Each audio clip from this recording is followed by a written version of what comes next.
దేశంలో ఎన్నికల ప్రక్రియ సవ్యంగా జరుగుతోందా లేదా, జరుగుతున్నా లేదా జరిగిన ప్రక్రియలో లోపాలు ఉన్నాయా, వీటన్నిటి మీద సమగ్రంగా విశ్లేషించడానికి మనతో ఉన్నారు పొలిటికల్ ఎకానమిస్ట్ పరకాల ప్రభాకర్ గారు. నమస్తే సార్. నమస్తే. 65 లక్షలు ఎట్లా మాయమైపోతారు సార్? ఒక్కసారిగా ఒక్క దాటిన ఎట్లా మాయమైపోతారు? 11 రోజుల తర్వాత ఫైనల్ ఫిగర్ అనౌన్స్ చేశారండి. 11 రోజుల తర్వాత అండి. ఎన్నికల సంఘం పూర్తిగా ప్రభుత్వం యొక్క చెప్పు చేతల్లో నడుస్తుంది. వారి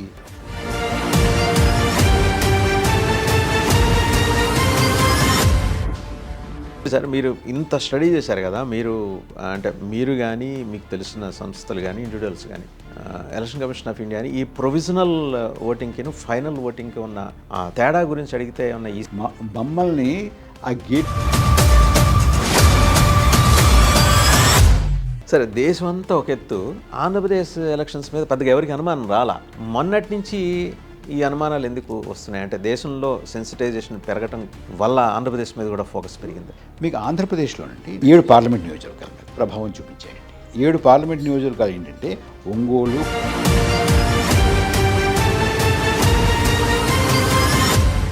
ఆంధ్రప్రదేశ్లో ప్రొవిజనల్ ఫిగర్కి ఫైనల్ ఫిగర్కి తేడా 12.54%. అంటే రాష్ట్రం మొత్తం మీద ప్రొవిజనల్ ఫిగర్కి ఫైనల్ ఫిగర్కి తేడా 40. ఆంధ్రప్రదేశ్ పార్లమెంట్ సెగ్మెంట్స్ చెప్పారు, అసెంబ్లీ వరకు వచ్చేప్పటికి తెలంగాణలో ప్రొవిజనల్కి ఫైనల్ ఫిగర్కి 4.28% తేడా. 4.28% రాష్ట్రం మొత్తం మీద చూసుకుంటే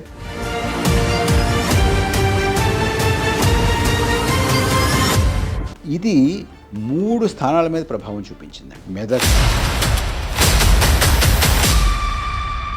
సో ఈ 4 రాష్ట్రాల్లోనూ కూడా వ్యత్యాసం, అందులో ఆంధ్రప్రదేశ్లో వ్యత్యాసం అన్నిటికన్నా కూడా ఎక్కువ, చాలా ఎక్కువ చూపించింది.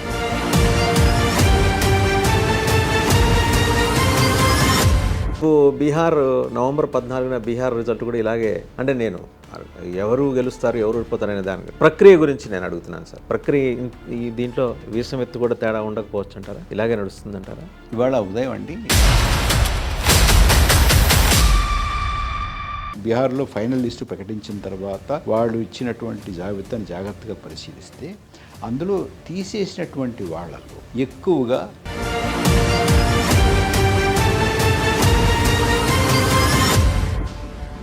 నమస్తే. ఎలక్షన్ కమిషన్ ఆఫ్ ఇండియా ఇవాళ దేశం మొత్తం మాట్లాడుకుంటున్నారు, భారత ఎన్నికల సంఘం. ఇదివరకు కూడా మాట్లాడుకున్నారు టిఎన్ శేషన్ గారు ఉన్నప్పుడు.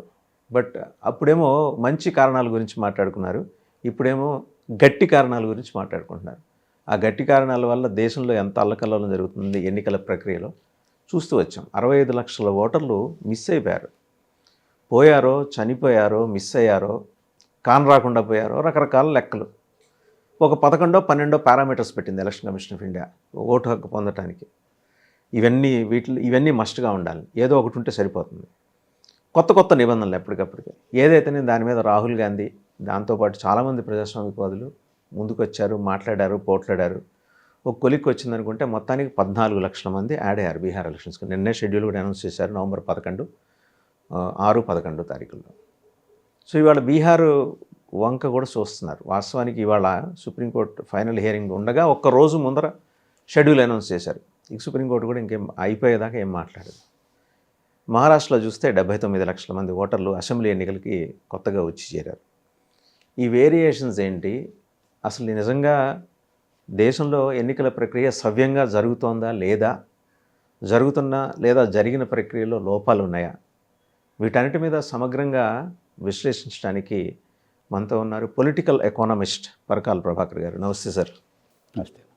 చాలా రోజులుగా మీరు చాలా యూనివర్సిటీల్లో చాలా వేదికల మీద అక్రాస్ ద కంట్రీ మీరు మాట్లాడుతున్నారు.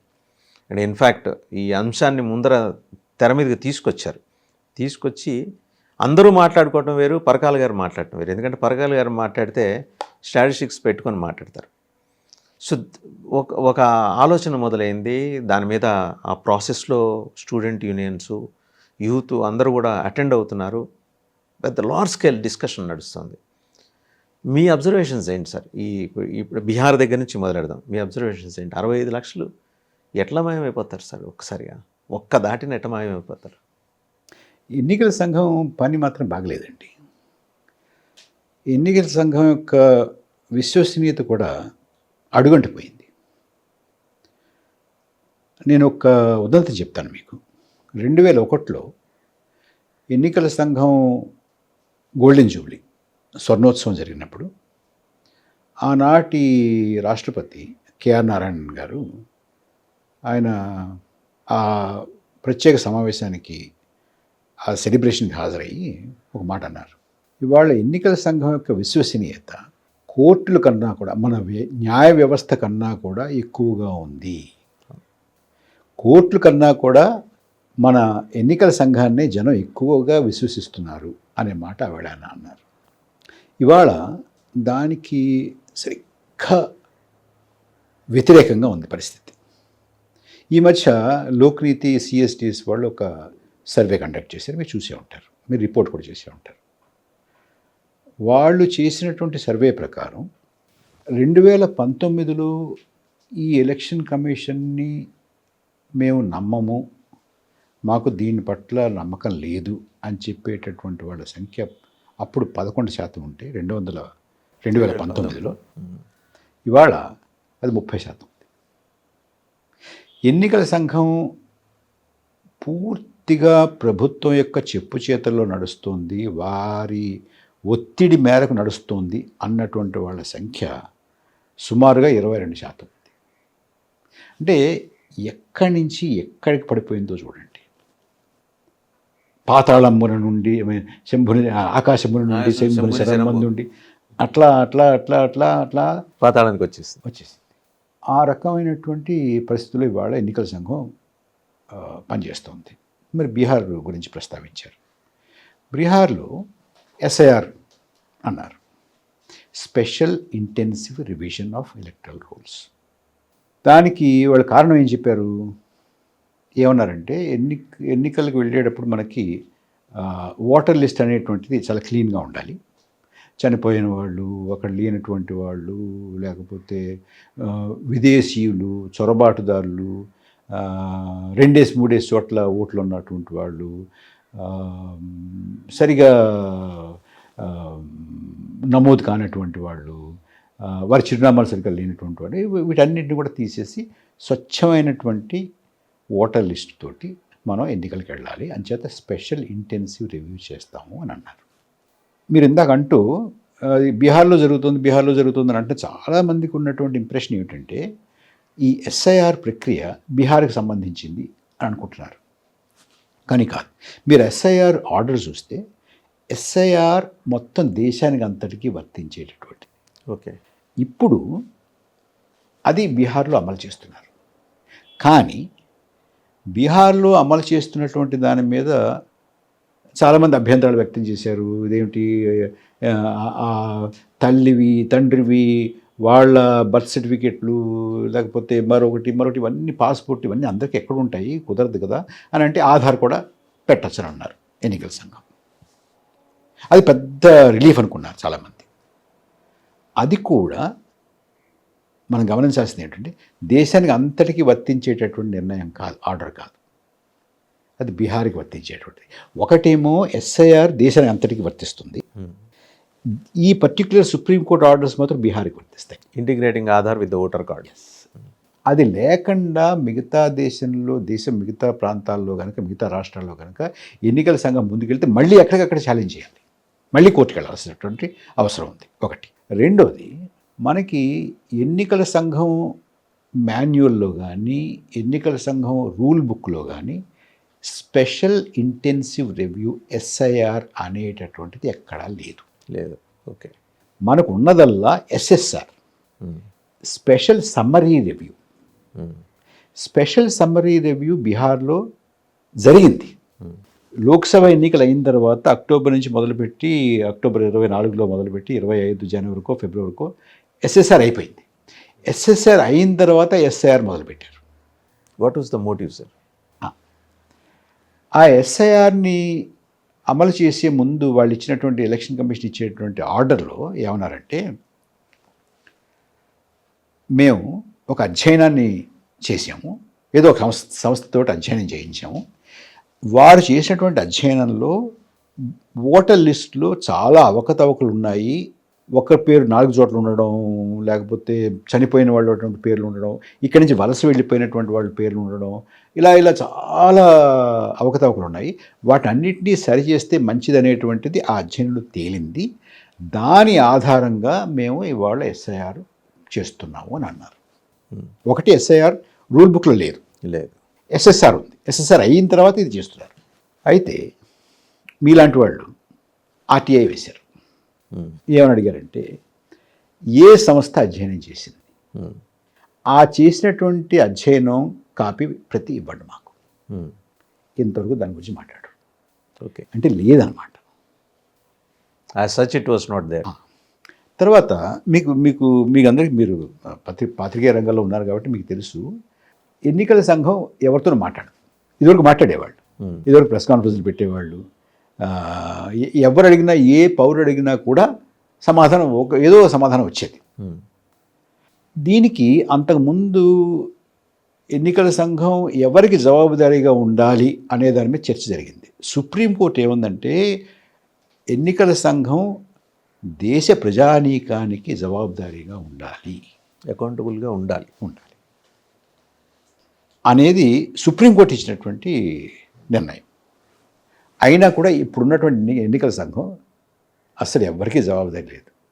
వాళ్ళు ఎప్పుడైనా ప్రెస్ కాన్ఫరెన్స్ పెట్టినా కూడా ప్రతిపక్ష నాయకుల్ని దుయ్యబట్టడానికి, వాళ్ళ మీద చర్యలు తీసుకుంటామని జడిపించడానికి పెడతారు తప్ప దేనికి కూడా నిన్న అడిగితే నోటీసులు ఇస్తున్నారు. నిన్న మొన్న జరిగినటువంటి పత్రికా సమావేశంలో కూడా ప్రెసిడెంట్ దేనికి కూడా సూటిగా సమాధానం చెప్పలేదు.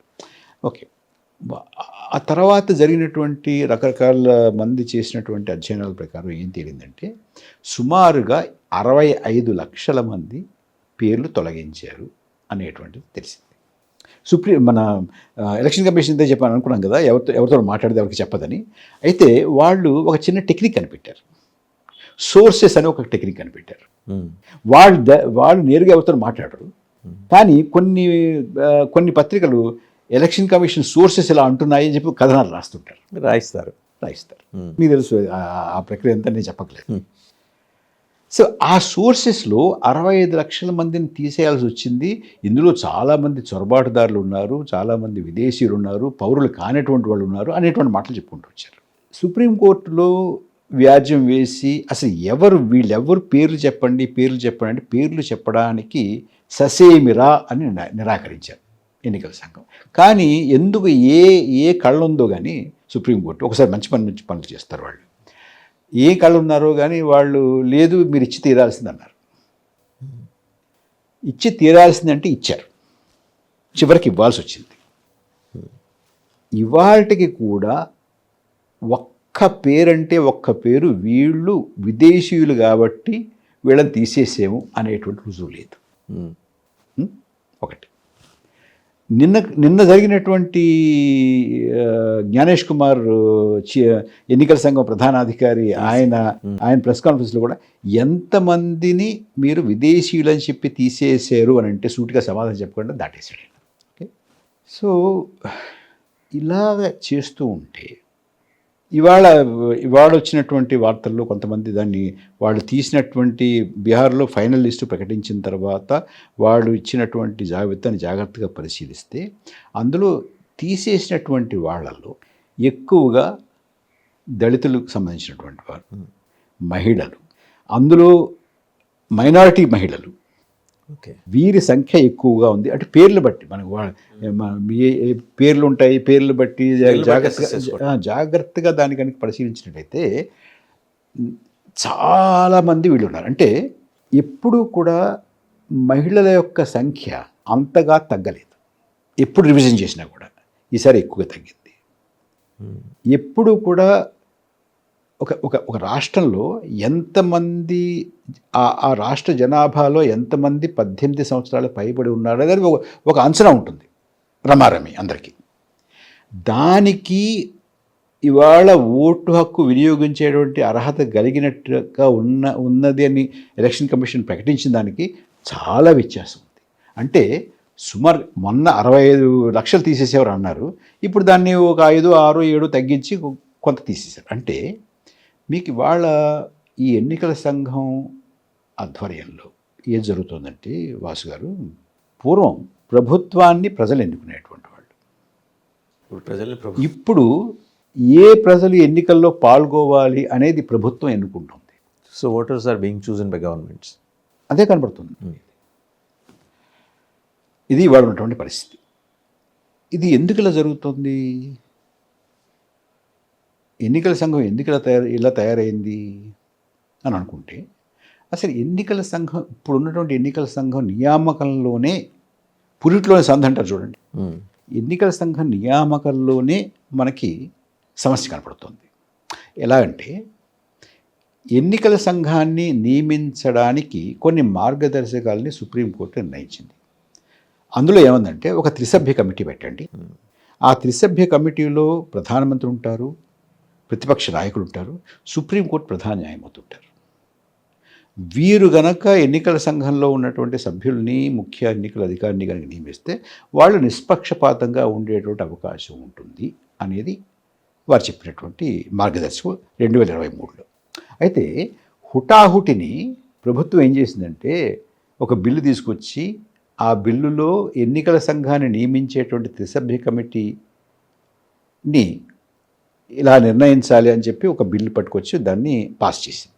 దాని ప్రకారం ప్రధానమంత్రి, ఆయన నియమించినటువంటి మంత్రి, ప్రతిపక్ష నాయకుడు సుప్రీంకోర్టును తీసిపారేశారు. అంటే ఏంటి? ఆ కమిటీలో ప్రభుత్వానికి మెజారిటీ, ఇద్దరు వాళ్ళే ఉంటారు. ఇంకోటి ఏమిటి, పోనీ ప్రతిపక్ష నాయకుడు ఆ సమావేశానికి వచ్చినా కూడా ఒక గంట ముందు, 2 గంటల ముందు ఒక 200 పేర్లు ఇచ్చారనుకోండి, అసలు ఆ 2 గంటలు కూడా 200 పేర్లు చదవడం సరిపోతుంది. ఆ వాళ్ళ పూర్వాపరాలు ఏమిటి, వాళ్ళ అర్హులా కాదా అని వాళ్ళ గురించి ఒక నిర్ణయం తీసుకునేటువంటి సమయం కూడా లేకుండా మీటింగ్ పెట్టారు. మీటింగ్ పెట్టినప్పుడు అది 23లో ఆ మీటింగ్ జరిగినప్పుడు అప్పుడు ఉన్నటువంటి ప్రతిపక్ష నాయకుడు అధీర్ రంజన్ చౌదరి ఆయన వాకౌట్ చేశారు. దీన్ని అసలు ఇలా పిలిచినాను, ఇప్పుడు పెద్ద ఇంత జాబితా ఇస్తే నేను ఎలాగ ఇందులో పాల్గొంటాను, ఏ మాట చెప్పగలను, వాళ్ళ గురించి నాకు ఏం తెలుస్తుంది అని ఆయన బయటకు వచ్చారు. బయటకు రాగానే వీళ్ళిద్దరూ కలిసి ప్రకటించేశారు. అంటే ఇది ఇవాళ ప్రభుత్వం పూర్తిగా వారికి సంబంధించినటువంటి వారిని, వారికి నచ్చినటువంటి వారిని, బహుశా వారు చెప్పు చేతల్లో ఉంటారు అనుకున్నటువంటి వాళ్ళు నియమించుకునేటటువంటి అవకాశం. మీ అబ్జర్వేషన్ చూసాను సార్ ఒక ఇంటర్వ్యూలో. Now it is not the election commission of India, it is the election commission of government of India. అది ఎందుకన్నానంటే, అంటే కొంతమంది అంటారు, నేను ఈ మాట చెప్పినప్పుడు కొంతమంది ఏమంటారంటే, ఇదివరకు ఎన్నికల సంఘాన్ని పూర్తిగా ప్రభుత్వం నియమించేది కదా అంటారు, చేసేవాళ్ళు.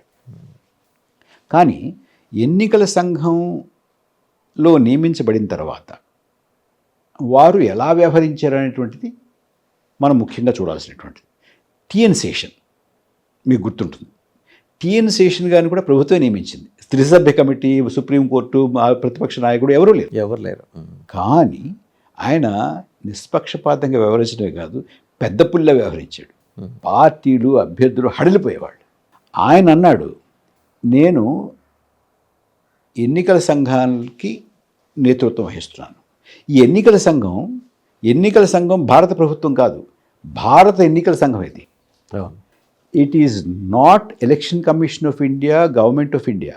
It is not election commission, government of India. It is election commission of India, like Supreme Court of India. Supreme court government of India అని అంటారు కదా. అలాగా ఒక స్వయం ప్రతిపత్తి కలిగినటువంటి నాది సంస్థ ఇది. నేను పార్లమెంట్కి జవాబుదారీని, రాష్ట్రపతికి జవాబుదారీని, ప్రజానీకానికి జవాబుదారి. అంతేగాని ప్రభుత్వానికి, మంత్రులకి, ఎంపీలకి, మన ప్రధానమంత్రికి వీళ్ళకి మాత్రం నేను జవాబుదారీ కాదు. నన్ను క్యాబినెట్ సెక్రటరీ కానీ, మంత్రి కానీ, ప్రధానమంత్రి కానీ నన్ను సమన్ చేసి రా అనడానికి కూడా లేదు అన్నాడు ఆయన.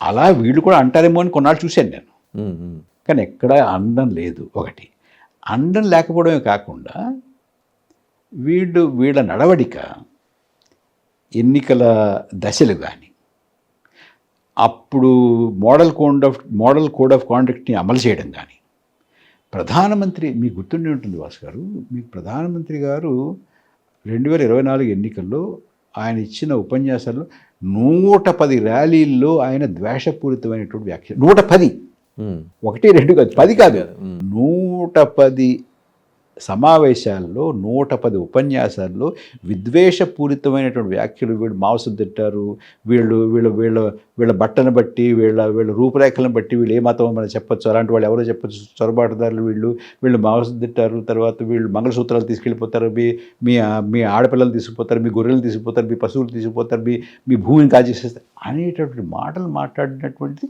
ప్రధానమంత్రి. ఆయన మీద కనీసం ఎక్స్ప్లెనేషన్ ఇవ్వండి అనేటువంటి ఒక చిన్న షోకాజ్ నోటీస్ కూడా ఇవ్వలేకపోయింది ఎన్నికల సంఘం.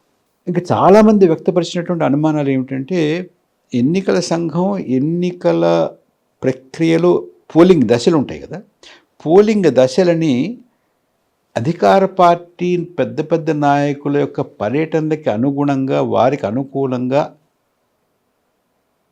నిర్ణయించింది అనేటువంటి మరొక అభియోగం ఉంది. అది కూడా నిజమేమో అనిపిస్తుంది. ఎందుకంటే షెడ్యూల్స్ని చూస్తుంటే ఎందుకంటే చూడండి, మీకు తమిళనాడు 39 స్థానాలండి, ఒక ఫేజ్ అండి. ఆవిడ 24లో బీహార్లో 40 స్థానాలండి, ఒకటే ఎక్కువ అండి. ఎన్ని ఫేజులండి? 5 ఫేజులండి. ఆంధ్రప్రదేశ్ అండి 25 స్థానాలండి, ఒకటే ఫేజ్ అండి. ఒడిషా 22 స్థానాలండి, 4 ఫేజులండి. అంటే వాళ్ళకి అనుకూలంగా చేసుకునేటటువంటిది కనపడుతుంది కదా చాలా స్పష్టంగా. లేకపోతే అసలు దీని వెనకాల తర్కం ఏంటి చెప్పండి నాకు, దీనికి వెనకాల లాజిక్ ఏంటి చెప్పండి. ఎక్కువ స్థానాలకి ఎక్కువ, ఇప్పుడు యూపీ ఉంది 80 స్థానాలు, 7 ఫేజులు పెట్టారు. ఐ కెన్ అండర్స్టాండ్, అక్కడ అర్థం ఉంది పెట్టడంలో. ఇక్కడ ఏం అర్థం ఉందండి? 22 స్థానాలకిను 25కి ఒకటి పెట్టి 22కి 4 పెడతాం, 4 స్థానాలు పెట్టాం. 39కి ఒకటి పెట్టి 40 స్థానాలకి 5 పెడతావా? ఎలా పెడతావండి? ఏంటి దాన్ని చెప్పండి నాకు, దానికి లాజిక్ చెప్పండి నాకు. Some rational should be there. So ఇదొకటి. ఇంతేకాదు వాసు గారు, మీరు ఫస్ట్ ఫేజు పోలింగ్ అయిన తర్వాత 11 రోజుల తర్వాత ఫైనల్ ఫిగర్ అనౌన్స్ చేశారండి. 11 రోజుల తర్వాత అండి. ఇది డిజిటల్ ఇండియా, ఇది ఈవీఎం. మీకు ఎన్ని పడ్డాయో ఏ క్షణానికి ఆ క్షణం తెలుస్తుంది. ఒక ఓటు పడగానే దాని లెక్క తెలిసిపోతూ ఉంటుంది. అండ్ ఇది ఎన్నికల కమిషన్కో, లేకపోతే రిటర్నింగ్ ఆఫీసర్కో, జిల్లా కలెక్టర్కో, స్టేట్ ఎలక్షన్ ఆఫీసర్కో కమ్యూనికేట్ చేయడానికి మీకు నెట్ ఉంది, వైఫైలు ఉన్నాయి, అన్నీ ఉన్నాయి, టకటకటక. అండ్ టెలిఫోన్ లైన్స్ కూడా బాగున్నాయి. మా చిన్నప్పుడు ఫోన్ కాల్ బుక్ చేసి, లైట్నింగ్ కాల్స్ బుక్ చేసి, గంటలు వెయిట్ చేసి, గాడిదల మీద, ఎడ్ల బండ్ల మీద, ఇంత లోతు నీళ్లలోనూ బ్యాలెట్ బాక్స్ పట్టుకుని, అసలు ఏ రకమైన రోడ్డు సదుపాయం కూడా లేనటువంటి రోజుల్లో కూడా 24 గంటల లోపుగా మనకి ఫైనల్ ఫిగర్స్ వచ్చేవి. ఇప్పుడు 11 రోజులు ఎందుకు పట్టింది? అంటే ఈ ప్రొవిజనల్ ఓటింగ్ పర్సంటేజ్కి ఫైనల్ ఓటింగ్ మీకు ఏమవుతుందంటేనండి, మీకు తెలుసు కదా, పోలింగ్ 5 గంటలకు 6 గంటలకు అవుతుందండి. కొన్ని చోట్ల 5 గంటలకు అయిపోతుంది, కొన్ని చోట్ల 6 గంటలకు ఎక్స్టెండ్ చేస్తారు వాతావరణ పరిస్థితిని బట్టి. అయితే 6 గంటల లోపు ఆ ప్రాంగణంలో ఉన్న వాళ్ళందరికీ ఓటు హక్కు వినియోగించుకునేటటువంటి అవకాశం ఇస్తారు. అది రాత్రి 11 అయినా 12 అయినా. దానికి ఒకటే కండిషన్ ఏమిటంటే, ఎన్నికల అధికారి కానీ, అక్కడ బూత్ దగ్గర ఉన్నటువంటి ఎన్నికల అధికారి కానీ, పోలీస్ బలంలో ఒకళ్ళు కానీ వచ్చి ఆ గేట్ వేయాలి. వాళ్ళు గేట్ వేసి ఉన్నటువంటి వాళ్ళందరికీ స్లిప్పులు ఇవ్వాలి. గేట్ దగ్గర అంటే చివరిగా ఉన్నటువంటి వాళ్ళకి నెంబర్ 1 స్లిప్ ఇచ్చి, ముందు ఉన్నటువంటి వాళ్ళకి ఆఖరి స్లిప్ ఇవ్వాలి. ఎందుకంటే ఒకటి అక్కడ ఎందుకు ఉంటుందంటే, ఆ తర్వాత ఎవరు వచ్చి దాంట్లో జాయిన్ అవ్వకుండా క్యూలో. ఇది ఒక రూల్. రెండో రూల్ ఏంటంటే, వీళ్ళందరూ ఓటు వేసేటప్పుడు వచ్చి వాళ్ళకి ఇచ్చిన స్లిప్ని ఇవ్వాలి. అక్కడ ఆ స్లిప్పులన్నింటినీ భద్రపరచాలి. 2. 3 ఏం చేయాలంటే, ఈ సమయం అయిపోయిన తర్వాత క్యూలో నుంచుని ఓటు హక్కు వినియోగించుకుంటున్నటువంటి అందరినీ కూడా వీడియో తీయాలి. ఆ వీడియో ఎలా తీయాలంటే వేగ్గా తీయడం కాకుండా ప్రతి వాళ్ళు స్పష్టంగా కనపడేలా తీయాలి, రికగ్నిషన్ ఉండాలి, రికగ్నైజబుల్గా ఉండాలి. ఈ 3 కండిషన్స్ అది కూడా భద్రపరచాలి. సో ఇప్పుడు ఒక్కొక్క రాష్ట్రంలో 12%, 13%, కొన్ని నియోజకవర్గాలు 20%, 25%, 30%, 30% కూడా దాటినే ఉన్నాయి. తేడా వచ్చినప్పుడు ఎవరు వీళ్ళందరూ? ఓకే, కాదంటలేదు, ఉన్నారే అనుకుందాం, వచ్చి వెయిట్ చేస్తున్నారు అంటే మీకు 20%, 15% మంది వచ్చారనంటే పోలింగ్ అయిపోయింది. అసలు పోలింగ్ అవ్వకముందు ఎంతమంది ఓట్ చేశారట? ఎందుకంటే ఏ బూత్లోనూ కూడా మీకు 1200, 1500 మించి ఉండదండి, ఉండరు కదా. ఇప్పుడు కూడా తగ్గించినట్టున్నారు కదా సార్, బూత్కి 1200 మంది చేసినట్టు. అంతే ఉంటుంది. అంటే మీకు దాదాపుగా ఒక 20-30% మంది తర్వాత వచ్చారా? వచ్చారే అనుకుందాం, నేను అనుమానించద్దు. చూపించు, స్లిప్పులు చూపించు, ఏ బూతుల్లో అలా వచ్చారో చూపించు, వీడియో చూపించు, దాని రికార్డు చూపించు. రికార్డు చూపించండి అని కోర్టుకు వెళితే హర్యానా ఎన్నికల మీద కొంతమంది అనుమానం వెళ్ళారు. వెళితే పంజాబ్ హర్యానా కోర్టు చూపించమని ఆదేశించింది. వాసు గారు ఆదేశిస్తే హుటాహుటిని 2 రోజుల్లో కేంద్ర ప్రభుత్వం ఎక్స్ట్రాడినరీ గెజిట్ను ఒక దాన్ని పబ్లిష్ చేసి ఈ ఎన్నికలకు సంబంధించినటువంటి ఈ రకమైనటువంటి ఏ డాక్యుమెంట్స్ కూడా, ఏ ఫుటేజీ కూడా ఇవ్వకూడదు అని ఆంక్ష పెట్టిందండి. ఎందుకు పెట్టారండి? అంటే పెట్టడానికి గల కారణాన్ని ఏమన్నా గజెట్లో మెన్షన్ చేశారా? లేదు, సెన్సిటివ్ అన్నారు అంతే. ఓకే, ఏంటంటే అంత అర్జెంటుగా సెన్సిటివ్ ఎలా? 2 రోజుల్లో, జస్ట్ 48 hours, 2 రోజుల్లో. తర్వాత ఈ మధ్య ఈ మొన్న జరిగినటువంటి ప్రెస్ కాన్ఫరెన్స్ కాకుండా అంతకుముందు జరిగినటువంటి ప్రెస్ కాన్ఫరెన్స్లో జ్ఞానేష్ కుమార్ గారు ఏమన్నారంటే, మీరు ఫుటేజ్ చూపించండి అంటున్నారు, మన తల్లుల్ని, మన కోడళ్ళని, మన కూతుళ్ళని చూపిస్తామా అని అన్నారు. మీకు కావాలంటే ఇప్పుడు చూపిస్తాను నేను. ఎలక్షన్ కమిషన్ ఒక్కొక్క ఫేజు పోలింగ్ అయిన వెంటనే వాళ్ళు పత్రిక ప్రకటిస్తారండి.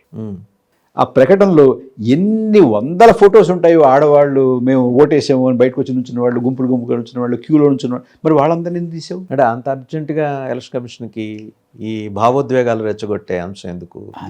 అంటే మొత్తానికి ఇదంతా తప్పించుకునేటటువంటి కార్యక్రమం, సమాధానం చెప్పకుండా ఉండేటువంటి కార్యక్రమం, గోప్యంగా వాళ్ళ కార్యాన్ని నడిపించుకునేటటువంటి కార్యక్రమం.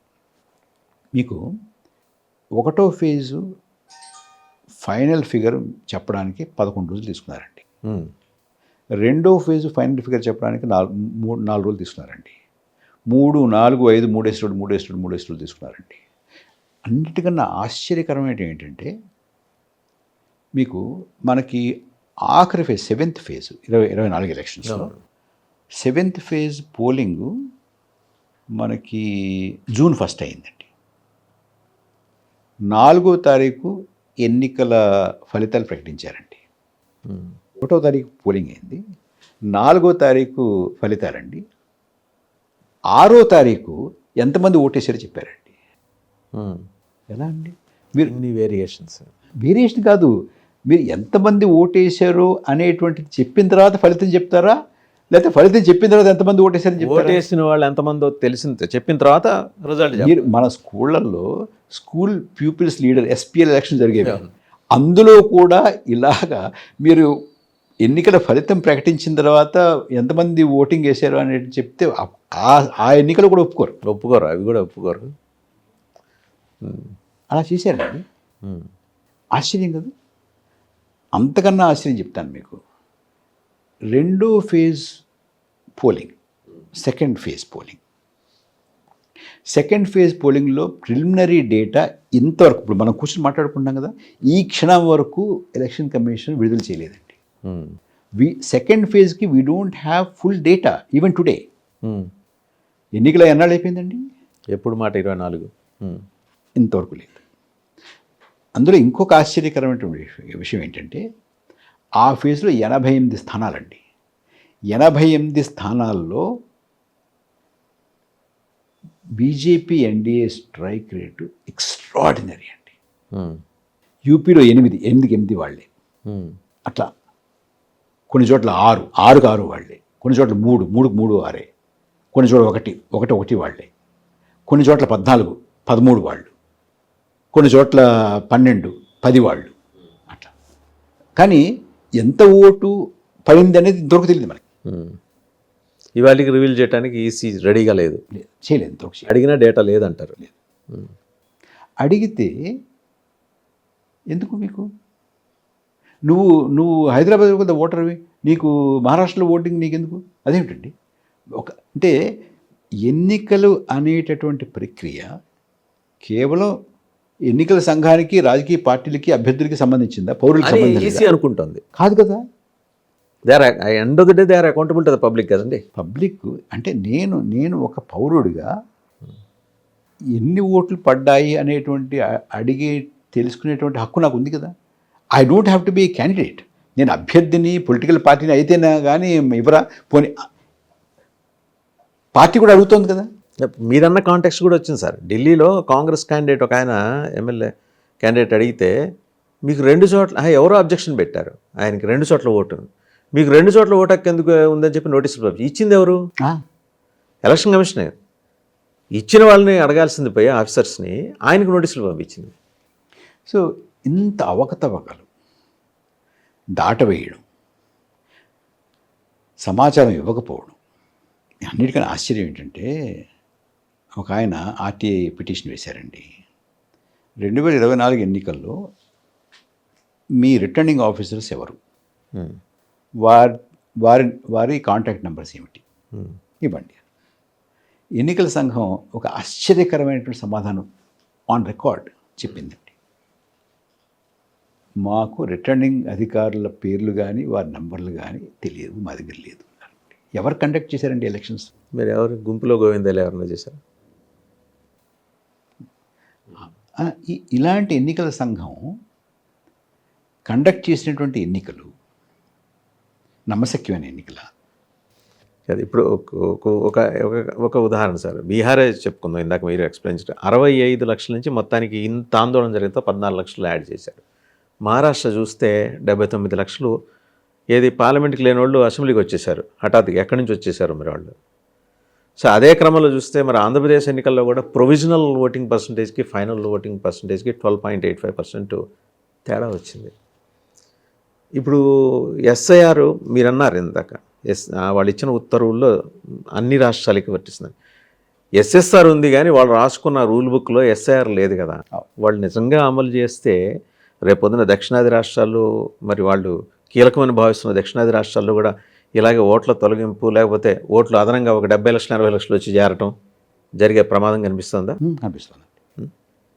ఇప్పుడు మీకు 2019లో ఒక విషయం వెలుగులోకి వచ్చిందండి. కన్యాకుమారి లోక్సభ స్థానంలో మీకు కోస్తా ప్రాంత వాసుల ఓట్లు 1,80,000 చిల్లరండి, దగ్గర 2 లక్షలు. అందులో ఒక 30,000 ఓట్లను తొలగించారండి. తొలగించినట్టు వీళ్ళకి తెలియదు.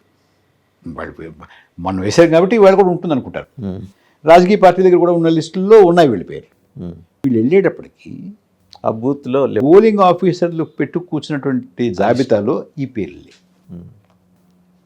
ఈ పేర్లు లేకపోతే వాళ్ళు గొడవ చేశారు. ఏంటంటే మా పేరు, మీ పేరు లేకపోతే మేము ఓటు తీసుకోలేమని అన్నారు. బయటకు వచ్చేసారు. వచ్చేసి కొంచెం అలజడి చేశారు, పిటిషన్ పెట్టారు. మొత్తానికి పెడితే అక్కడ ఉన్నటువంటి రిటర్నింగ్ ఆఫీసర్, జిల్లా కలెక్టర్ ఉంటాడు మామూలుగా. జిల్లా కలెక్టర్ ఏమన్నాడంటే ఏం జరగలేదండి, అంత బాగానే ఉందండి, తీయలేదండి వీళ్ళు ఏదో చెప్పాడు ఆయన. అంటే ఇది దాటవేద్దాం. తర్వాత వీళ్ళు ఏం చేశారు, సీఈఓని కలిశారు. సీఈఓ కలిస్తే నాకు 2 రోజులు టైం ఇవ్వండి, నేను ఎంక్వైరీ చేసి చెప్తానని చెప్పి ఆయన ఎంక్వైరీ చేసిన తర్వాత ఆయన తేల్చింది ఏంటంటే, వీళ్ళతో చెప్పింది ఏంటంటే, మీరు అనుకున్నట్టుగా 30,000 కాదండి, దగ్గర 15,000-20,000 పోయి ఉంటాయి అన్నాడు. అంటే ఉంది అక్కడ సమస్య అయితే ఉంది. ఉజ్జాయింపుగా చెప్పాడు. చెప్పిన తర్వాత వీళ్ళు ఏమన్నారంటే, దాన్ని ఇన్వెస్టిగేట్ చేయండి అంటే, నేను అంతనే ఇన్వెస్టిగేట్ చేయలేనండి, మీరు ఒక పిటిషన్ పెట్టాలన్నారు. పిటిషన్ పెట్టారు. పిటిషన్ పెడితే ఆ పిటిషన్ ఇంతవరకు ఇవాళ వరకు 2019లో పెట్టినటువంటి పిటిషన్ని ఇంతవరకు కూడా దర్యాప్తు చేయలేదు. సెంటీమీటర్ కూడా కదల ముందుకి కదా. మరి ఏమన్నారు దాన్ని? మీకు పిటిషన్లు పెడితే యాక్షన్ ఉండదు, సమాచారం ఉండదు. ప్రతిపక్ష నాయకుడు అడిగితే మీరు ఎఫిడవిట్లు ఇవ్వాలంటున్నారు.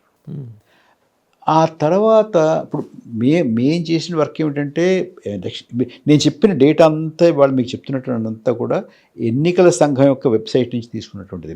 మేము మా అంతటి మేము పరిశోధన చేసి తీసుకొచ్చింది ఏమి కాదు. వాళ్ళ వెబ్సైట్లో ఇవాళ ఇప్పుడున్నటువంటి డేటా చెప్తున్నాను నేను. మీకు ప్రతిపక్ష నాయకుడు రాహుల్ గాంధీ గారేమో ఇంకొక మార్గంలో చూశారు. ఆయన ఓటర్ లిస్టుల ద్వారా వెళ్ళాడు. మేము పోలింగ్ డేటా తీసుకున్నాం. ఆయన తీసుకుని ఆయన కనిపెట్టింది ఏమిటంటే ఒక ఇంత చిన్న గదిలో 100 మంది ఓటర్లు, చాలామంది ఓటర్ల ఇంటి నెంబర్ 0, చాలామంది ఓటర్లు 103, 104 సంవత్సరాల వయసు ఉన్నటువంటి వాళ్ళు ఉన్నారు. ఇంకా చాలామంది ఓటర్లు వాళ్ళ తండ్రి పేరు, భర్త పేరు, ఆడవారైతే భర్త పేరు, XYZ ABCD EFGH అలాంటివి. కొంతమంది ఓటర్ల తండ్రి పేరు లేకపోతే భర్త పేరు ఎలక్షన్ కమిషన్ ఆఫ్ ఇండియా అని పెట్టారు. కొంతమందివి ఈ రాష్ట్రంలో ఆ రాష్ట్రంలో ఆ రాష్ట్రంలో, కొంతమందివి ఒకే రాష్ట్రంలో ఒకే నియోజకవర్గంలో 3 చోట్ల 4 చోట్ల. ఇన్ని అవకతవకలు ఉన్నాయి అనేటువంటి మాట చెప్తే ఇవన్నీ కూడా ఎఫిడవిట్లో ఇవ్వండి అంటారు. అంటే వాళ్ళు కనుక విశ్వసనీయత పట్ల ఎంతో అంతో శ్రద్ధ ఉంటే వాళ్ళు ఏం చేయాలంటే, ఇలా అన్నావా, మేము ఒకసారి దీన్ని కాస్త ఇన్వెస్టిగేట్ చేసి మీరు చెప్తానా, వీళ్ళు ఎంక్వైరీ టు ద మ్యాటర్. ఇంకా ప్రెస్ కాన్ఫరెన్స్ జరుగుతుండగానే వీళ్ళు ఇక్కడి నుంచి రిజాయింటర్స్ ఇవ్వడం మొదలు పెడితే అర్థం ఏంటండి? అంటే ఇంకొకటి సార్, మీరు ఇంత స్టడీ చేశారు కదా, మీరు కానీ మీకు తెలిసిన సంస్థలు కానీ ఇండివిజువల్స్ కానీ ఎలక్షన్ కమిషన్ ఆఫ్ ఇండియాని ఈ ప్రొవిజనల్ ఓటింగ్కి ఫైనల్ ఓటింగ్కి ఉన్న తేడా గురించి అడిగితే అస్సలు సమాధానం లేదు. మీరు అడిగారా? అడిగాం. అసలు ఎన్ని మెమోరాండమ్స్ ఇచ్చాము సివిల్ సొసైటీ నుంచి. అసలు ఎక్నాలజ్మెంట్ కూడా ఇవ్వరండి. మమ్మల్ని ఆ గేట్ల లోపల కూడా రానివ్వరు. అక్కడ పడిగాపులు పడితే ఆ సెంట్రీ దగ్గర ఒక చిన్న తీసి ఇవ్వండి కాగితం ఉంటాడు అంతే. ఆ చిన్న గేట్ లాంటిది ఒకటి తీసి. అంటే అంత జవాబుదారీ లేనితనం, అంత లెక్కలేనితనం, అంత గోప్యం. నువ్వు ఏం చేసుకుంటావు చేసుకో. ఇప్పుడు ప్రతిపక్ష నాయకుడు అడిగిన దానికే దిక్కు దివాణం లేనప్పుడు మీరు నేను అడిగితే మమ్మల్ని ఎందుకు పట్టించుకుంటారండి? ఇవాళ పరిస్థితి అలా ఉంది. కానీ ఇలా ఉండేది కదా ఎదురుకి ఎన్నికల సంఘం. ఎన్నికల సంఘం ఒక లెటర్ రాస్తే, మీరు 2 పేజీలు లెటర్ రాస్తే దాని అనుమానాలు వ్యక్తం చేస్తూ 5 పేజీలు ఎక్స్ప్లెనేషన్ ఇచ్చేవాళ్ళు ఉన్నాయి. అలాంటివి 10-15 ఏళ్ల క్రితం వరకు ఎన్నికల ప్రక్రియ జరుగుతున్నప్పుడు ఒక్కొక్క ఫేజ్ తర్వాత ఏదైనా ఒక ముఖ్యమైనటువంటి ప్రకటన చేయాల్సి వచ్చినా, లేకపోతే ఏదైనా చెప్పాల్సి వచ్చినా, తెలియజేయాల్సి వచ్చినా కాన్ఫరెన్స్ పెట్టేవాళ్ళు. ఇప్పుడు అసలు ప్రెస్ కాన్ఫరెన్స్ పెట్టడం లేదు కదా ఎన్నికలు జరుగుతున్నప్పుడు. ఇప్పుడు ఎస్ఐఆర్ గురించి ఏదో 2 సార్లు పెట్టారని, అది కూడా ఏ రకమైనటువంటి సమాచారం కూడా జనానికి ఇచ్చేటువంటి ఆలోచన లేదు. తొలగించిన ఓటర్ల లిస్ట్ ఇవ్వమంటే ఇప్పటివరకు ఉన్న 5 కోట్ల మంది ఓటర్ల లిస్ట్ చెత్తుకోమని అంటాం ఎంతవరకు కరెక్ట్ అండి? అది కూడా మెషిన్ రీడబుల్ కాదు. ఇప్పుడు మెషిన్ రీడబుల్ అంటే మీరు కంప్యూటర్కి ఫీడ్ చేస్తే ఆ పేర్లు ఏమిటో చెప్తుంది మీకు. వీళ్ళు ఏమంటారంటే అలాంటిది ఇస్తే ఇప్పుడు ఇలా మార్చడం కుదరదు. It's only read only, it's not right provision లేదు దానికి. Read only document. ఇది మీరు మామూలుగా అమీర్పేటలో ఉన్నటువంటి ఏ కంప్యూటర్ సంస్థకి వెళ్ళినా చెప్తారు మీకు ఏది రీడబుల్, ఏది రీడబుల్ కాదు, ఏది ఎడిటబుల్ కాదని, ఏది రైటబుల్ కాదని చెప్తారు కదా. మెషిన్ రీడబుల్ అంటే it is not machine writable. అది సో ఆ రకమైన చిన్న తారతమ్యం కూడా మనకు తెలియదు అనుకుని ఎలక్షన్ కమిషన్ వాళ్ళు మన మీద ఇట్లాంటి అబద్ధాలు చెప్తుంటే అసలు ఏం ప్రజాస్వామ్యం అంటే అలా ఇవ్వటం ద్వారా కూడా లేనిపోని అనుమానాలు వాళ్ళకి ఎందుకు క్రియేట్ చేయాలి, ఇవ్వకూడదు అని భావించి కూడా ఇచ్చుండకపోవచ్చు కదా. అలా కాదండి, ఏం అనుమానం అండి అసలు వాళ్ళ పర్సెప్షన్లో ఎలక్షన్ కమిషన్ అంతే కదా. అంటే అసలు మనం రేపు పొద్దున్న ఒక ప్రశ్న అడగడానికి కూడా మనకి ఏ ప్రాతిపదిక ఉండకూడదు. అదే అంచేత మీకు ఒక పార్లమెంట్ నియోజకవర్గంలో ఒక అసెంబ్లీ స్థానానికి సంబంధించినటువంటి ఓటర్ లిస్టుని అధ్యయనం చేయడానికి లీడర్ ఆఫ్ ద అపోజిషన్ ఒక పెద్ద 30-40 మంది టీం పెట్టుకుంటే సంవత్సరం పట్టిందండి. మరి మొత్తం 543 నియోజకవర్గాల్లో చేయాలంటే ఏం చేయాలి మనం? ఇంపాసిబుల్ అది. అంచేత అంటే ఇప్పుడు మీకు సమాచారం అనేటటువంటిది జనానికి చేరకుండా ఉండడం వాళ్ళ ఉద్దేశం అండి. అంటే మమ్మల్ని ఎవరు కూడా సమాచారం ప్రాతిపదిక మీద ఎవరు ప్రశ్న అడగకూడదు, మమ్మల్ని నిలదీయకూడదు, మా ఇష్టం వచ్చినట్టు మేము చేసుకుంటాము. మీరు ఎన్ని ఓట్లు పడ్డాయో చెప్పాము, ఎవరు నెగ్గారో చెప్తాము. అదేమి రేపు బీహార్ నవంబర్ 14న బీహార్ రిజల్ట్ కూడా ఇలాగే, అంటే నేను ఎవరు గెలుస్తారు ఎవరు ఓడిపోతారు అనే దాని ప్రక్రియ గురించి నేను అడుగుతున్నాను సార్. ప్రక్రియ ఈ దీంట్లో వీసమెత్తు కూడా తేడా ఉండకపోవచ్చు అంటారా? ఇలాగే నడుస్తుందంటారా? ఇవాళ ఉదయం అండి నేను ఒక కార్టూన్ చూశాను. ఆయన చాలా మంచి కార్టూనిస్ట్. ఆయన ఆ కార్టూన్ ఏం చేశాడంటే, ఎలక్షన్ కమిషన్ ప్రెస్ కాన్ఫరెన్స్ జరుగుతుంది, బయట ఒక ఆయన వచ్చాడు, ఏం చేతను ఈ ప్రెస్ కాన్ఫరెన్స్లోనే ఎవరి దగ్గర చెప్పేస్తే వదిలిపోతుంది కదా అన్నాడు. ఎన్నికల షెడ్యూల్ అనౌన్స్ చేసి చేయడానికి పెట్టిన ప్రెస్ కాన్ఫరెన్స్ అది ఇతను అంటున్నాడు అనమాట. ఈ టెన్షన్ లేకపోతే ఎవరు అయిపోతుంది కదా, అయిపోతుంది, మళ్ళీ ఇంకో ప్రెస్ కాన్ఫరెన్స్ దానికి చెప్పేచ్చు కదా అంటున్నాడు. అంటే మీకు జర్నల్లో ఇవాళ ఎన్నికల అభిప్రాయం ఏర్పడింది. సో నేను ఇప్పుడు బీహార్ ఎన్నిక ఏమవుతుందంటే జనం ఓటు వేస్తే వాళ్ళ మనోగతం బ్యాలెట్ బాక్స్లో ప్రతిబింబిస్తే ఏమవుతుందో అదొకటి. అసలు బ్యాలెట్ బాక్స్కి మన మనసులో ఉన్నటువంటి దానికి సంబంధమే లేకపోతే ఇప్పుడు డెమోక్రసీలో ఒకటే ప్రిన్సిపల్ వాసు గారు, I should be able to vote. When I vote, it should be recorded as I voted. It should be counted as recorded. నేను ఓటు వేసేటటువంటి అధికారం అవకాశం ఉండాలి. నేను వేసినటువంటి ఓటు నేను ఎవరికి వేద్దాం అనుకుంటున్నానో ఆ రికార్డు కావాలి, వాళ్ళకే పడాలి. అలా రికార్డ్ అయింది లెక్కించాలి. అసలు ముందేమో ఓటర్స్ని తొలగించడం, ఓటు హక్కు లేకుండా వినియోగించుకునే అవకాశం లేకుండా చేయడం, 2 వీవీప్యాట్స్ కాల్ చేయడం, తర్వాత ఏ రికార్డు ఇవ్వకపోవడం, 3. అసలు నేను వేసిన ఓటు నేను వేద్దాం అనుకున్న వాళ్ళకి పడిందా లేదా కూడా నాకు సాక్ష్యం లేదు. పడింది అనుకుందాం, పడినట్టుగా లెక్కిస్తున్నారా లేదా కూడా నాకు నా దగ్గర ఆధారం లేదు. వాళ్ళు చెప్తున్నారు అంతే, ఇన్ని ఓట్లు పడ్డాయి. ఇంకోటి మనకి 543 స్థానాలండి. 542లో ఎన్నికలు జరిగాయండి. సూరత్ యునానిమస్ అయింది, దానికి మళ్ళీ వస్తాను నేను. ఆ 543లో 538 అండి, 542 అండి. 542లో 4 స్థానాల్లో వాళ్ళు డిక్లేర్ చేసినటువంటి ఫైనల్ ఫిగరు, కౌంటింగ్లో ఉన్నటువంటి ఫైనల్ ఫిగర్ ఒకటేనండి. మిగతా 538 స్థానాల్లో 538 స్థానాల్లో సుమారు 176 స్థానాల్లో వాళ్ళు ప్రకటించిన దానికన్నా లెక్క పెట్టింది ఎక్కువ అండి. మీరు అనేది ప్రొవిజనల్ ఓటింగ్ ప్రొవిజనల్ కాదు, ప్రొవిజనల్ అది వేరే లెక్క. అసలు కౌంటింగ్ ఎంతగా ఇప్పుడు మెషిన్ ఓపెన్ చేస్తాను, కౌంటింగ్ ఓపెన్ చేస్తారండి. ఓపెన్ చేసినప్పుడు ఇంత పోలేంది అంటాం కదా ఆ బూత్లో. మీరు మెషిన్ నుంచి వచ్చినటువంటి నంబరు ఎక్కువ అండి. మిషన్ ఇక్కడ ఉంటే ఇక్కడ నుంచి తీసే లోపల మారిపోతుంది ఫిగర్. ఓకే, అది 176 కాన్స్టిట్యున్సీస్లో. మిగతా 353 ఎంతో ఉన్నాయి కదా, వాటిల్లో తక్కువ అండి. సో మొత్తం దేశంలో 4 నియోజకవర్గాలు తప్ప 538 నియోజకవర్గాల్లో పోలింగ్ జరిగినటువంటి నియోజకవర్గాల్లో ఎక్కువ కానీ తక్కువ కానీ ఓటు.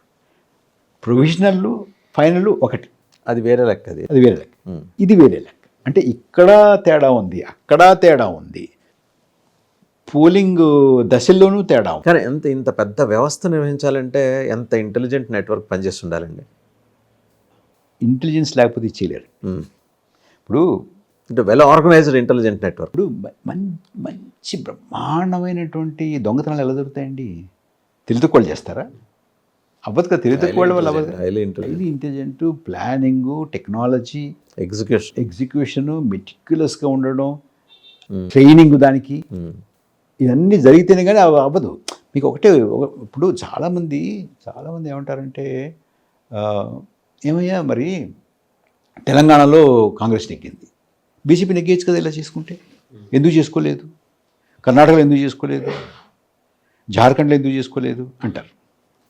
దానికి నేను చాలామంది రాజకీయ పార్టీలు కూడా మాట్లాడారు, మనం ఇక్కడ నెగ్గాం కదా అక్కడ నెగ్గలేదంటే వాళ్ళే అంటున్నారు మరి నెగ్గినప్పుడేమో బాగానే ఉంటుంది, నెగ్గకపోతేనేమో ఇందులో ఏదో తేడా ఉందంటారా, ఇది డబుల్ స్టాండర్డ్స్ కదా అంటారు. మంచి ఆర్గ్యుమెంటే. కానీ ఇప్పుడు మీకు క్యాసినో తెలుసు కదా, ప్యాకెట్ అనుకుందాం, ప్యాకెట్ అనుకుందాం, చూస్తూనే ఉంటాం కదా సార్, చూస్తుంటాం. ఇప్పుడు ప్యాకెట్లో ఎలా ఉంటుందంటేనండి, ప్యాకెట్లో మనం ఆడతాము, ఒక ఆట నెగ్గుతాము, ఒక ఆట ఓడిపోతాం, 2 ఆటలు ఓడిపోతాం, ఒక ఆట నెగ్గుతాం. అంటే నెగ్గి ఓడి వస్తుంటే ఏమవుతుందంటే మనకి నెగ్గుతామనేటువంటి ఆశ ఇంకా అలా సజీవంగా ఉంటుంది. ఇప్పుడు ఆడిన ప్రతిసారి ఓడిపోయావు మన్నాడు ఆడలేవు, మళ్ళీ రావాలంటే ఒకటి నెగ్గుతూ ఉండాలి, ఒకటి ఓడుతుండాలి. కానీ మొత్తానికి చూసుకుంటే మాత్రం మీకు లాస్, నాకు లాభం, you are the loser. So ఇప్పుడు జరుగుతుంది అది. జార్ఖండ్ చిన్నది, నువ్వు తీసేసుకో, వాడికి ఇచ్చేద్దాం. తెలంగాణ, మహారాష్ట్ర నాకు ముఖ్యం, తెలంగాణ ఇచ్చేసేయి. హర్యానాలో రైతులు ఉద్యమం చేసేటువంటి ఢిల్లీలో రాకుండా అడ్డుకోవాలంటే మనకు హర్యానా కావాలి, అంచేది హర్యానా తీసుకో. ఇట్లాగా ఒకటి ఇవ్వడం, ఒకటి తీసుకోవడం, ఇవన్నీ ఒకటొకటి ఇచ్చుకుంటూ లోక్సభ తీసేసుకో మొత్తం. అంటే స్టాటిస్టిక్స్లో పర్మిటేషన్స్ కాంబినేషన్ మాదిరే అచ్చంగా. అంత తెలివితేటలతో చేస్తున్నటువంటి దోపిడీ ఇది. అంటే ఎన్నికల దొంగతనం అన్నమాట, ఓట్ చోరీ. ఓట్ చోరీ. సరే, దేశం అంతా ఒక ఎత్తు, ఆంధ్రప్రదేశ్ ఎలక్షన్స్ మీద పెద్దగా ఎవరికి అనుమానం రాలా. మొన్నటి నుంచి ఈ అనుమానాలు ఎందుకు వస్తున్నాయి అంటే దేశంలో సెన్సిటైజేషన్ పెరగటం వల్ల ఆంధ్రప్రదేశ్ మీద కూడా ఫోకస్. ఆంధ్రప్రదేశ్కి వచ్చేప్పటికి మనకు ముందు నేను మీకు రఫ్గా, మీరు సౌత్ ఇండియాలో మనం తెలుగు రాష్ట్రాలు, పక్క రాష్ట్రం అయినటువంటి కర్ణాటక, తమిళనాడు, కేరళ గురించి ఒక్క జనరల్ ఒక కామెంట్ ఇచ్చి మీకు స్పెసిఫిక్గా నేను ఆంధ్రప్రదేశ్ గురించి వస్తానండి. మీకు ఆంధ్రప్రదేశ్లోనండి నాకు దగ్గర డేటా చెప్తాను మీకు. ఆంధ్రప్రదేశ్లో ప్రొవిజనల్ ఫిగర్కి ఫైనల్ ఫిగర్కి తేడా 12.54% అండి. అంటే రాష్ట్రం మొత్తం మీద ప్రొవిజనల్ ఫిగర్కి ఫైనల్ ఫిగర్కి తేడా 49 లక్షల ఓట్లండి. ఆ 49 లక్షల ఓట్లు 7 నియోజకవర్గాల మీద ప్రభావం చూపించాయండి. 7 పార్లమెంట్ ఓకే 7 పార్లమెంట్ నియోజకవర్గాలు ఏంటంటే ఒంగోలు, కర్నూలు, నంద్యాల, హిందూపూర్, అనంతపూర్, నర్సరావుపేట, ఏలూరు. వీటి ఫలితాలు కనీసం 7 మీద ప్రభావం చూపించే వీటి ఫలితాలు తారుమారయ్యాయండి. ఓకే ఒకటి. తర్వాత మీరు అక్కడి నుంచి తెలంగాణకు వద్దాం. తెలంగాణలో ప్రొవిజనల్కి ఫైనల్ ఫిగర్కి 4.28% తేడా ఉంది. 4.28% రాష్ట్రం మొత్తం మీద చూసుకుంటే 14.22 లక్షల ఓట్లు తేడా అండి. తక్కువేం కాదు కదా సార్, 14 లక్షలు. ఇది 3 స్థానాల మీద ప్రభావం చూపించిందండి. మెదక్, మహబూబ్ నగర్, సికింద్రాబాద్ అండి. ఈ 3 నియోజకవర్గాల యొక్క ఫలితం కూడా ఈ ఓట్ హైక్ తారుమారు చేసిందండి. కర్ణాటక తీసుకుంటే కర్ణాటకలో ఈ ప్రొవిజనల్కి ఫైనల్ ఫిగర్కి తేడా 4.08% అండి. మొత్తం మీద రాష్ట్రం మొత్తం మీద 22.33 లక్షల ఓట్లు తేడా వచ్చిందండి. ఈ 22.33 లక్షల ఓట్ల తేడా 6 నియోజకవర్గాల మీద ప్రభావం చూపించిందండి. 6 నియోజకవర్గాలు ఇటు నుంచి అటు మారినాయి. కేరళలో ఈ వ్యత్యాసం ప్రొవిజనల్కి ఫైనల్ ఫిగర్కి 6.17% అండి. 6.17% అంటే సుమారుగా 17 లక్షల చిల్లరండి తేడా. ఇది ముఖ్యంగా కాన్సన్ట్రేటెడ్గా బాగా ఎక్కువగా మీకు త్రిశూర్ మీద పడిందండి ఈ ప్రభావం. త్రిశూర్ని బీజేపీ గెలుచుకుంది, సురేష్ గోపి. ఎస్. తమిళనాడు తమిళనాడు చాలా ఇంట్రెస్టింగ్ అండి. తమిళనాడులో అంటే అక్కడ బీజేపీ ఎన్డీఏకి స్థానం రాలేదు కాబట్టి తమిళనాడుని మనం పెద్దగా పట్టించుకోక్కర్లేదు అనేటువంటి ఉదాసీనతతో ఉన్నారు జనం. మొన్న నేను చెన్నై వెళ్ళినప్పుడు చెప్పాను, ఇది మీరు మీరు మీరు చాలా పొరపాటు చేసిన వాళ్ళు అవుతారని. ఏంటంటే అది తమిళనాడులో గ్యాప్ 7.53% అండి. పెద్ద కేరళ కన్నా ఎక్కువ ఉంది. 7.53. కానీ అక్కడ వీళ్ళకి స్వతహాగానే ఎక్కువ బలం లేదు కాబట్టి 7.53 ఉన్నా కూడా ఒక స్థానం కూడా రాల.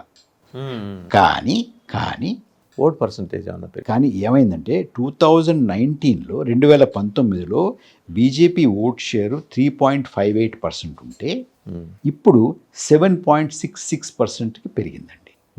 11.24% పెరిగిందండి. 3.58 నుంచి 11.24కి పెరిగిందండి. అంటే దాని గ్యాప్ 7.66% అండి. ఈ 7.66%లో 7.53% ఈ వ్యత్యాసం వల్లే పెరిగింది. Okay, right. అయితే ఇదంతా కూడా జాగ్రత్తగా రంగం సిద్ధం చేయడం అనమాట. రేపొద్దున్న ఒకేసారి మాకు 20% వచ్చేసిందంటే అందరూ నమ్మరు కాబట్టి 3 నుంచి మేము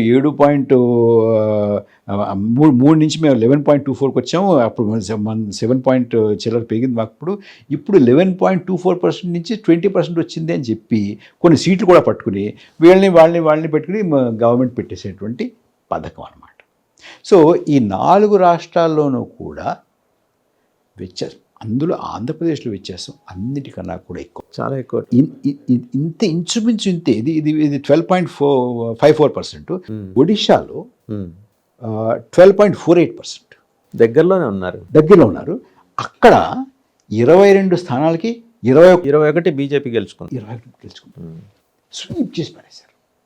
అండ్ పెద్ద మార్జిన్. ఇప్పుడు ఆంధ్రప్రదేశ్లో మార్జిన్స్ చూడండి. ఇప్పుడు ఇది ఈ ప్రభుత్వం రాకుండా ఆ ప్రభుత్వం వచ్చేది అండలా నేను. అసలు గెలుపోవటం గురించి ప్రస్తావన కాదు, అవసరం, అది సెకండరీ. ఇప్పుడు మీరు బ్యాంకుకు వెళ్తుంటారండి.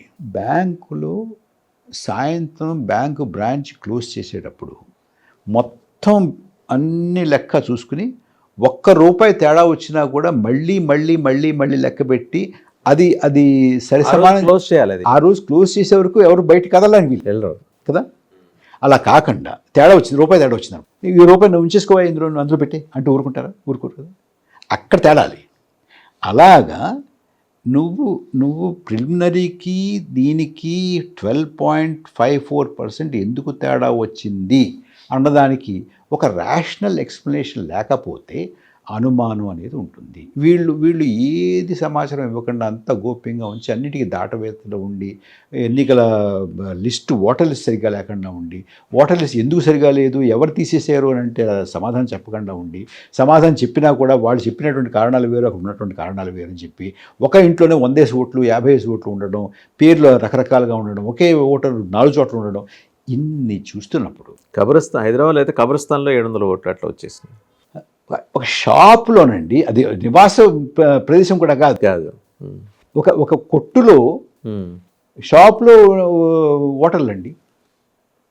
ఆ రకమైనటువంటి ఓటర్ లిస్ట్ తయారు చేసి ఆ ఓటర్ లిస్ట్ దీని ప్రియాంబుల్ ఎక్సర్సైజ్ ఒక 2-3 ఏళ్ళు చేస్తుంటారు కదా సార్ కనీసం. ఇది మామూలు ఎక్సర్సైజ్ కాదండి. ఇప్పుడు ఇవాళ ఎలక్షన్ అయిపోగానే రేపటి నుంచి మొదలెట్టు, అంతే 2019 అయిపోగానే 2024 కోసం రేపటి నుంచి మళ్ళీ మొదలెట్టు. ఇప్పుడు మీకు ఒకటేనండి, నేను ఎందుకు చేయాల్సి వస్తుంది అంతా మామూలుగా నెగ్గచ్చుగా. ఎందుకు చేయాల్సి వస్తుందంటే, మీరు బీజేపీ ఎప్పుడైతే ఈ మైనారిటీలు ఈ దేశంలో ఉండే అవసరం లేదు, ఈ రాజ్యాంగాన్ని మార్చేస్తాము, రిజర్వేషన్లు ఉండవు, ఇది హిందువులదే ఈ దేశం, హిందువులే రాజ్యం చేయాలి ఇక్కడ, మిగతా వాళ్ళందరూ ఉండాలంటే ఉండొచ్చు కానీ వాళ్ళు 2వ తరగతి పౌరులుగా మాత్రమే ఉంటారు అనేటటువంటిది ఈ మధ్య బాగా మొదలుపెట్టారు. 2014లో అది కాదు, 19లో కూడా అంతో ఏదో బాలాకోటని మరొకటి మిగతా ఉన్నాయి. కానీ ఈసారి మాత్రం రామ జన్మభూమి, లేకపోతే ఆర్టికల్ 370, లేకపోతే యూనిఫామ్ సివిల్ కోడ్ పట్టుకొస్తాం, రాజ్యాంగాన్ని మారుస్తాం, వీళ్ళు ఉండకూడదు వాళ్ళు ఉండకూడదు, ఇది ఎకనామిక్ బాయ్కాట్ చేయాలి, వాళ్ళు ముస్లిమ్స్ మిగతా మతాలకు సంబంధించినటువంటి వాళ్ళ వ్యాపారాల్లో ఏం కొనకూడదు, ఇలాంటివన్నీ మొదలుపెట్టేప్పటికీ జనం ఒప్పుకోలేదు. అంచేత ఫస్ట్ ఫేజు సెకండ్ ఫేజు అయిన తర్వాత పోలింగ్ సరళి ర్యాలీలకి వచ్చినటువంటి జనం సంఖ్య పల్స్గా రావడం రాకపోవడం అనేక ఖాళీ కుర్చీలు చూపిస్తూ మనం చాలా సోషల్ మీడియాలో చూస్తాం. అవును. ఇలా ఉండడంతో అనుమానం వచ్చి ఈ రకమైనటువంటి దానికి పాల్పడకపోతే మీరు చూడండి, మీరు ఇటువంటి ఎజెండాతోటి భారతీయ జనసంఘం వెళ్ళేది. భాష గారు మీకు గుర్తుందో లేదో, భారతీయ జనసంఘానికి ఎప్పుడూ కూడా 10% ఓటు కూడా రాలేదండి. జనసంఘం ఉన్నంత వరకు వాళ్ళ మ్యాక్సిమం పీక్ 1967. 1967లో వాళ్ళ vote percentage highest vote percentage 9.7. అది మానేసి మేము ఆర్టికల్ 370 రామ జన్మభూమి ఆర్టికల్ యూనిఫామ్ సివిల్ కోడ్ ఇవన్నీ పక్కన పెట్టాము అని చెప్పి ఒక మోడరేట్ ఫేస్ పట్టుకొచ్చిన తర్వాత కొంత ఆమోదయోగ్యంగా అవ్వడం మొదలుపెట్టారు వాజ్పేయి గారిని తీసుకొచ్చిన తర్వాత. ఇప్పుడు 2014లో కూడా మేము కరప్షన్ నిర్మూలిస్తాము, అవినీతి లేకుండా చేస్తాము, బయట ఉన్న నల్లధనాన్ని పట్టుకొచ్చేస్తాము, ఉద్యోగాలు 2 కోట్ల ఉద్యోగాలు కల్పిస్తాము, ప్రతి బ్యాంకు అకౌంట్లోనూ 15 లక్షలు 20 లక్షలు డబ్బులు వేస్తాం, ఇవన్నీ చెప్పినందువల్ల కొంత మొగ్గు చూపించడం ఉండొచ్చు. కానీ ఎప్పుడైతే ఈ ఎజెండా పట్టుకురావడం మొదలుపెట్టారో దాన్ని ఈ దేశ ప్రజ తిరస్కరిస్తుంది అనేటువంటి భయంతో ఏవైనా సరే మనం రాజ్య అధికారాన్ని వదలకూడదు అని ఈ రకమైనటువంటి దానికి పాల్పడారనేది నా ఉద్దేశం. రైట్ సార్, ఫైనల్గా ఆంధ్రప్రదేశ్కి సంబంధించి చెప్తానన్నారు. ఇప్పుడు ఇందాక నేను ఇచ్చాను కదండి, మొత్తం 4 రాష్ట్రాలు చెప్పారు. ఆంధ్రప్రదేశ్ పార్లమెంట్ సెగ్మెంట్స్ చెప్పారు. అసెంబ్లీ వరకు వచ్చేప్పుడు అసెంబ్లీ పార్లమెంట్ వరకే. పార్లమెంట్ సెగ్మెంట్ మీకు ఈ మొత్తం మీద అంటే ఇప్పుడు ఈ 4 రాష్ట్రాల్లో చెప్పాను. మిగతా రాష్ట్రాల్లో ఏ రాష్ట్రంలో ఎన్ని స్థానాలు ఇట్టించి అట్టించి ఇటు వెళ్ళాయి అనేది దాని మీద ఒక అంచనా. ఓకే. మీకు ఓవరాల్గా 2024 ఎన్నికల్లో 5 కోట్ల ఓట్లు ఎక్కువ లెక్క పెట్టారండి. అవుట్ ఆఫ్ మనకు 143 కోట్ల జనాభాలో ఓటింగ్ ఉన్నది వచ్చేప్పటికి ఒక 25-30 కోట్లు తీస్తే మిగిలిన వాళ్ళందరూ ఓటర్స్ కిందే 95 అంతా ఉంటాయి. 96 కోట్ల మంది 5 కోట్ల ఓట్లు ఎక్కువగా. అంటే 5 కోట్ల ఓట్లు మీరు అన్ని నియోజకవర్గాల మీద సమానంగా పంచకూడదు, అదే మారుతూ ఉంటుంది. మేము వేసినటువంటి లెక్క ప్రకారం 79 స్థానాలు, కేవలం 79 పార్లమెంట్ స్థానాలు. అంటే ఆంధ్రప్రదేశ్లో 7 చెప్పాను కదా, 7, తెలంగాణలో 2, 3 అట్లా. దీనివల్ల మీకు ఇవాళ ఎన్డీఏ బలం 293 అండి. 293లో 79 తీసేయండి, మీకు 214 అవుతుందండి. అంటే ఇవాళ అధికారంలో ఉన్నటువంటి కూటమి 214 స్థానాలకి పరిమితం అయ్యేది. నిజానికి గెలుచుకున్నది 214. ఇది అవతల వాళ్ళ ఖాతాలో వేస్తే ఇప్పుడు ఇండియా కూటమి 234 అండి. 79 కనుక మీరు దానికి అదనంగా జోడిస్తే 313 అవుతాయండి. సో ఇటుది అటైపోయింది కంప్లీట్గా. ఇది ఇవాళ మన ముందున్నటువంటి ఎన్నికల వాస్తవ చిత్రం. ఇది గనక నా భయం ఏంటంటే వాసు గారు, ఇది గనక ఇలా వదిలేస్తే, దీన్ని అడ్డుకోకపోతే, దీన్ని ప్రశ్నించకపోతే, దీన్ని నిలదీయకపోతే, ఇప్పుడు 5 కోట్ల ఓటు, వచ్చే ఎన్నికల్లో 10 కోట్ల ఓటు, ఆ తర్వాత 15, 20, 30 వెళ్ళి కొన్నాళ్ళకి అసలు ఎన్నికలే లేకుండా చేసినా కూడా మన ఎవ్వరికీ దిక్కు దివాణం ఉండదు. So it's high time. అంచేత భారతదేశంలో ప్రజాస్వామ్యాన్ని మనం నిలబెట్టుకోవాలి అని అంటే ఇప్పుడు ఎవరు నెగ్గుతారు ఎవరు ఓడతారు అనేది తర్వాత అది వేరే విషయం సార్. ఇప్పుడు అలా అంటే నాకు ఒకళ్ళ మీద ఒక పార్టీ మీద మక్కువ, ఇంకో పార్టీ మీద మక్కువ లేదు అని అంటారా? ఉన్నాయి.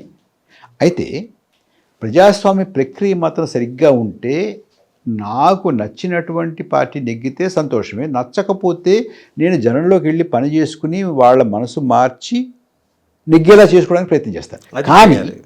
కానీ నువ్వు ఎక్కడ ఓటేసినా, ఎలా ఓటేసినా, ఏం చేసినా కూడా వాళ్ళే నెగ్గుతారు. దాన్ని ఏం చేయగలమండి మనం? రైట్. సో మనకు పొంచి ఉన్నటువంటి ప్రమాదం అది.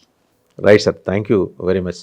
సో చూసాం కదా, అంటే పార్లమెంటరీ డెమోక్రసీలో మనం ఎదుర్కొంటున్న అవాంతరాలు, అవరోధాలు మనల్ని ఎలాంటి ప్రమాదంలోకి నెట్టేస్తున్నాయో సమగ్రంగా విశ్లేషించి మరీ చెప్పారు. కొన్నాళ్ళకి డెమోక్రసీ ఆటోక్రసీ లాగా మారిపోయే ఈ ప్రమాదం నుంచి బయటపడాలంటే మనల్ని మనం సెన్సిటైజ్ చేసుకోవాలి, జనాల్ని సెన్సిటైజ్ చేసుకోవాలి. ఇవాళ 5 కోట్ల ఓట్లు అదనంగా వచ్చాయి. వచ్చే ఎలక్షన్స్కి అవి 10, తర్వాత 15, 20.